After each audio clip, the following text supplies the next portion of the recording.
తండ్రి శిక్షించిన కుమారుడు జ్ఞానవంతుడు. అలాగే మన తండ్రి మనల్ని సృష్టించినటువంటి దేవుడు సృష్టికర్త యేసుక్రీస్తు ప్రభువారు. ఆయన పిల్లలు మనం. బైబిల్ ఏం చెప్తుంది? యోహాను సువార్తలో, ఎందరూ ఆయన యందు విశ్వాసం ఉంచిరో వారు దేవుని పిల్లలయ్యేటువంటి అధికారం ఇవ్వబడెను. ఎందరూ ఆయన యందు విశ్వాసం ఉంచిరో వారందరికీ దేవుని పిల్లలు అయ్యేటువంటి అధికారం మనకి అనుగ్రహించాం. అంటే ఇప్పుడు మనం దేవుని కుమారులము, కుమార్తెలం, రక్షింపబడ్డాం. గతించిన పాపములన్నీ తన రక్తముతో శుద్ధి చేసి పవిత్రపరిచి పరిశుద్ధపరిచి నూతన భవిష్యత్తును మనకి ఇచ్చాడు యేసుక్రీస్తు వారు. అయితే ఏం చేస్తాం? అప్పుడప్పుడు రక్షింపబడిన తరువాత కూడా, బాప్తిసం పొందిన తర్వాత కూడా అప్పుడప్పుడు మన విరోధి అయినటువంటి సాతాను ప్రేరేపణల చేత కొన్ని తప్పులు చేస్తూ ఉంటాం. కొన్ని పాపపు క్రియలలో దిగజార్చబడుతూ ఉంటాం. అప్పుడు దేవుడు ఏం చేస్తాడు?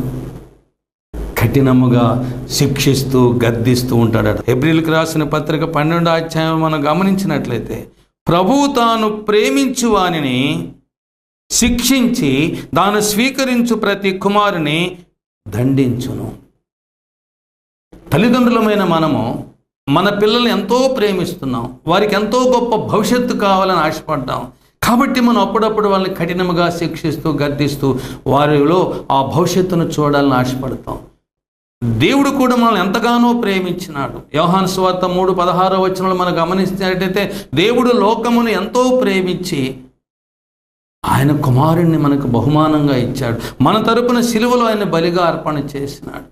ఆయన మనల్ని ప్రేమించి రేపు పరలోకములో, స్వర్గములో బంగారపు వీధుల్లో నడిపించాలని, యుగయుగాలు తనతో మనల్ని నిలబెట్టుకోవాలని, ఒక అందమైన గొప్ప భవిష్యత్తును పరలోకంలో మనకు సిద్ధపరిచి దానిలో మనల్ని ఉంచాలని ఆయన ఉద్దేశం. అయితే అలాంటి గొప్ప భవిష్యత్తును పోగొట్టుకోవడానికి ఒక్కోసారి మనం కొన్ని తప్పులు, కొన్ని పొరపాట్లు, వాక్యానికి వ్యతిరేకమైనటువంటి క్రియల్లో దిగజార్చబడతాం.